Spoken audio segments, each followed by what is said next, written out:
Des coïncidences troublantes en Loire-Atlantique, à Sainte-Pazanne, sur un périmètre étroit. 17 enfants ont été ou sont touchés par des cancers. L'Agence régionale de santé des Pays de la Loire tient en ce moment même une réunion d'information à Nantes. Les parents pointent du doigt une pollution environnementale. Démunis, ils ont décidé de financer eux-mêmes des analyses. Florence Mathieu, Marine Zambrano et Fabienne Lévis. Elles se battent pour connaître la vérité. Leurs enfants ont été atteints d'un cancer. Depuis 2015, là où elles vivent, ce sont 17 enfants qui ont développé un cancer à Sainte-Pazanne et dans ses environs, sur un rayon de 10 km seulement.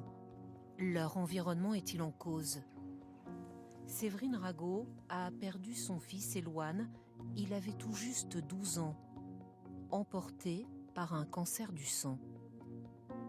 Je reste persuadée que si Éloine n'était pas décédé, qu'il était là aujourd'hui, lui continuerait à poser ses questions. Je préférerais que ça n'arrive pas aux autres.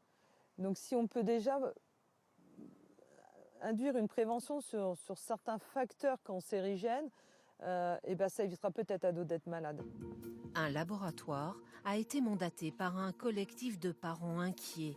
Ils ont fait réaliser des analyses sur les cheveux d'une vingtaine d'enfants, malades ou pas.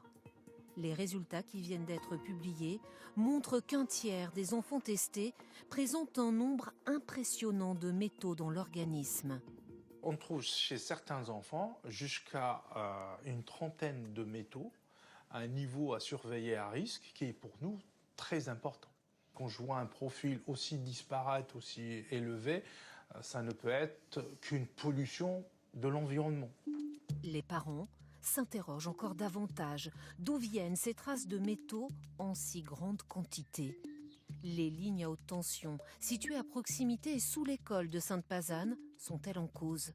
Une ancienne usine de traitement du bois aurait-elle pollué les sols? Fin août, l'Agence régionale de santé a effectué des prélèvements dans l'école. Elle a conclu qu'il n'y avait aucun résultat probant. Marie Thibault est la mère d'Alban, 7 ans. Il a été atteint d'une leucémie aiguë. Il est en rémission. Aujourd'hui, elle en appelle à l'État pour aller plus loin. Là, c'est gros point d'interrogation. Au secours, aidez-nous. Au secours, aidez-nous. Là, il faut que vous fassiez quelque chose. On ne peut pas laisser des enfants avec autant de métaux dans leur corps. C'est inacceptable, c'est pas possible. À un moment, qu'est-ce qui se passe, quoi? Qu'est-ce qui se passe vraiment? Donc cherchons. Puis on va trouver. Sollicitée, l'Agence régionale de santé n'a pas souhaité commenter les analyses réalisées à la demande des parents.